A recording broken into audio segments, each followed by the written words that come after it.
नमस्कार, मी रेणुका. तर तुम्हा सर्वांचं माझ्या यूट्यूब चॅनलमध्ये फार फार स्वागत आहे. तर तुम्हाला नुसता एकाच प्रकारची कांद्याची भजी खाऊन कंटाळा आला असेल, तर आज मी तुम्हाला कांद्यापासून बनवलेला एक फारच रुचकर असा पदार्थ बनवून दाखवणार आहे, जो तुम्हाला नक्की आवडेल. मग चला सुरू करूया आजचा व्हिडिओ. मग ही रेसिपी बनवण्यासाठी सर्वात आधी आपल्याला एक स्टफिंग बनवायची आहे. तर त्याच्यासाठी आपल्याला एक बाउल घ्यायचा आहे आणि यामध्ये अर्धा कप किसलेलं वाळू घालायचं आहे. मग आपल्याला याच्यामध्ये अर्धा कप किसलेलं गाजर घालायचं आहे. मग यामध्ये आपल्याला चवीनुसार बारीक चिरलेली हिरवी मिरची घालायची आहे. त्यानंतर याच्यामध्ये आपल्याला एक बारीक चिरलेला कांदा घालायचा आहे आणि त्यानंतर याच्यामध्ये एक बारीक चिरलेला टोमॅटो घालायचा आहे.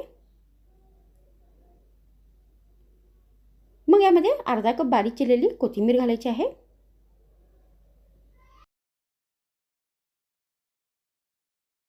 मग यामध्ये आपल्याला अर्धा चमचा हळदीची पावडर घालायची आहे. त्यानंतर याच्यामध्ये अर्धा चमचा गरम मसाला पावडर घालायचा आहे. त्यानंतर याच्यामध्ये चवीनुसार मीठ घालायचं आहे आणि चवीनुसार लाल मिरची पावडर घालायची आहे. मग यामध्ये आपल्याला 2 चमचे बेसन घालायचे आहे. त्यानंतर याच्यामध्ये 2 चमचे बारीक रवा घालायचा आहे.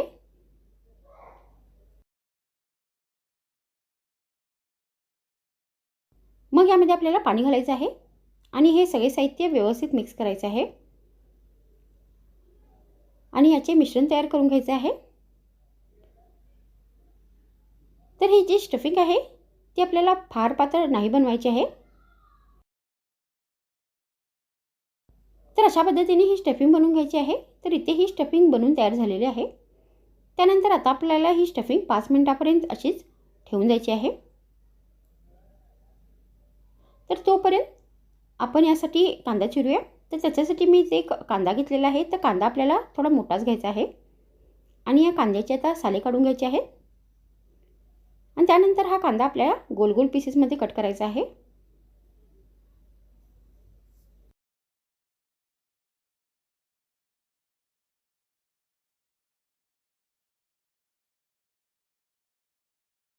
तर आपल्याला कांद्याचे अशा पद्धतीने गोल गोल पीसेस कट करून घ्यायचे आहेत.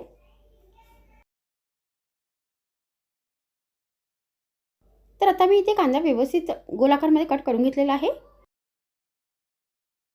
मग ही रेसिपी बनवण्यासाठी गॅसवर एक तवा ठेवायचा आहे आणि याला व्यवस्थित तेल लावून घ्यायचं आहे आणि हे जे कांद्याचे गोल पीसेस आहेत ते सगळे ठेवायचे आहेत आणि याच्यामध्ये आपल्याला चमच्याने ही स्टफिंग भरायची आहे.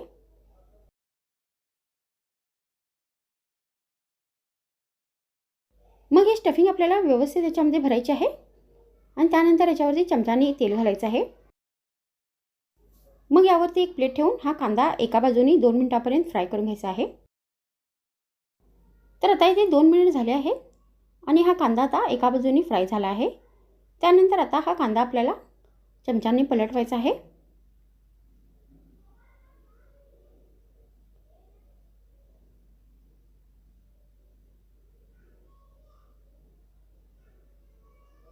आणि त्यानंतर परत याच्यावरती एक प्लेट ठेवून दुसऱ्या बाजूनी पण 2 मिनिटांपर्यंत फ्राय करून घ्यायचं आहे.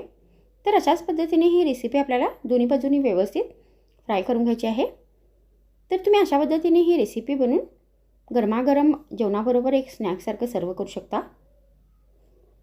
तर माझ्या व्हिडिओमध्ये इतकेच. पुन्हा भेटूया आणखीन एक नवीन व्हिडिओमध्ये. तर मग थँक्स फ्रेंड्स, वॉचिंग माय व्हिडिओ.